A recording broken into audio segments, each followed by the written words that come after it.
running for office, certain members of the Osage County Republican Party Committee were stealing signs of mine, and I caught one of them doing it. Or so he thought he did. Turns out it was a family member of his who took my signs. He needs to reread the investigator's report. I had permission of the homeowner who still owned the house. The buyer and realtor had no authority to give permission. I approached her about it. I attempted to effect a citizen's arrest. D.A. Fisher failed to mention that he told me I was not going anywhere, and twice he prevented me from getting into my car. He refused to be arrested. Yes, I did. He was hopping around the car, peering in the windows and waving his arms when I first saw him. My heart was pounding, and I was breathing hard walking towards him. As I got closer, he demanded my name, but I refused because he had a crazy look in his eyes. So I followed her. Yes, he did, for over 7 miles, and so close on my tail that I expected him to hit me at any minute. I called the deputies. They came out. They took my signs out of the back of her SUV, did not arrest her, did not charge her with anything. Correct, but what he failed to tell you was that the investigator determined that I had permission from the homeowner to have my candidate signs in the yard. And the investigator's report states that the signs were in my car because I knew where D.A. Fisher lived and was going to put his signs back on his lawn. I was heading down to his area to knock the doors there as soon as I finished the couple houses above. Because their boss, Eddie Burton, told them not to. That's a ridiculous. So, sir, I've got witnesses. I've got witnesses to these statements. So let me finish. I didn't interrupt you. Have respect enough to let me make my statements, and then you can say your piece. So, shortly thereafter, I find out, and I've got the affidavit here, and I've got 3 eyewitnesses to this, that Eddie Burton, along with my predecessor, who I shortly after this was written, beat in an election, went to Eddie's office and prepared a document, an affidavit for my arrest for attempted kidnapping, claiming that my attempt to make a citizen's arrest was an attempted kidnapping. Yes, the charge for preventing someone from getting into their car is attempted kidnapping. And D.A. Fisher fails to mention that he and his sister also walked in the middle of the street to prevent me from driving away from the cul-de-sac. I had to actually drive on my friend's lawn to get away, and it took months before I even wanted to drive back over into that neighborhood after this incident. Also, and this is where they stepped over the line, they also issued an affidavit for the arrest of my 13-year-old daughter who's present here tonight.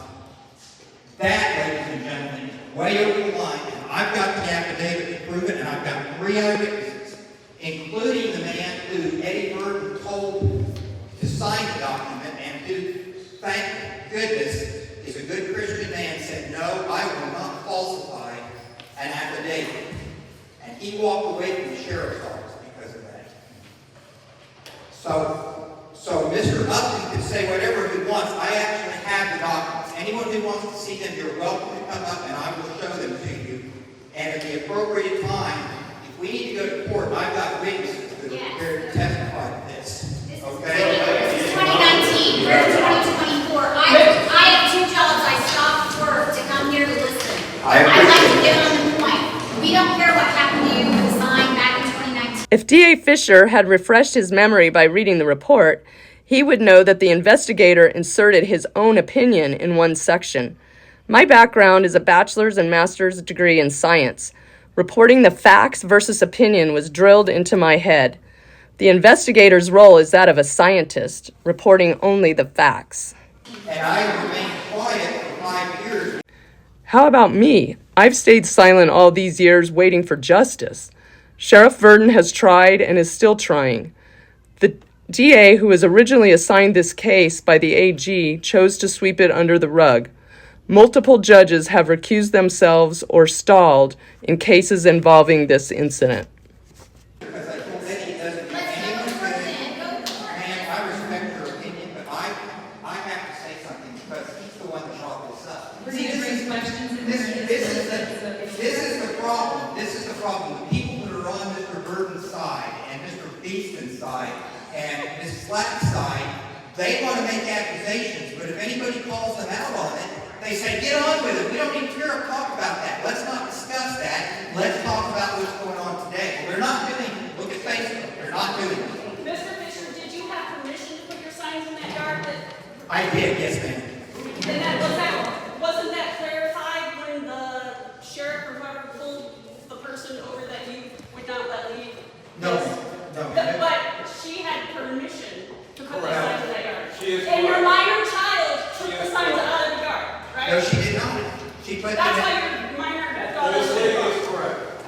Okay. Well, I need clarification on that. I know some people don't, but I want to know more characters so don't know. We were told, I appreciate that, we were told by the real estate agent and the person who was purchasing the house that day, because it was closing that day. The house was closing that day is a bold-faced lie. The Zillow report shows that the house was listed on June 13, 2018, with a pending sale on June 17th. This incident occurred on June 25th. A closing 8 days after a contract would be the fastest home closing ever. The actual closing date? July 20th, 2018. To take those signs out of the yard.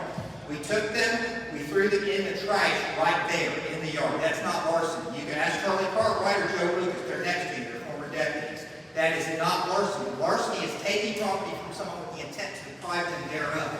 We didn't take it from the property, okay? And we had permission from both the new owner as well as the real estate agent that was selling the property. What Eddie Burton said was that the person who was selling the property gave permission to Rex Duncan, my opponent, to put them there, okay? But that's neither here nor there with regard to the signs, because at the end of the day, she's still in possession of my signs, which are stolen property, so she's in violation of the law for concealing stolen property. That was my point all along, and Mr. Burton didn't agree with me.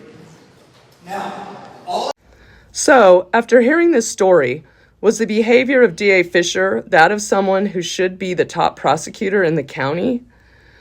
Why did he want to have this town hall forum debate in the first place? And furthermore, why would he lead with this story? Ask yourself, given all the inaccuracies, and that's a nice word, and omission in the DA's telling of this story, what else is he not telling the truth about, the whole truth about?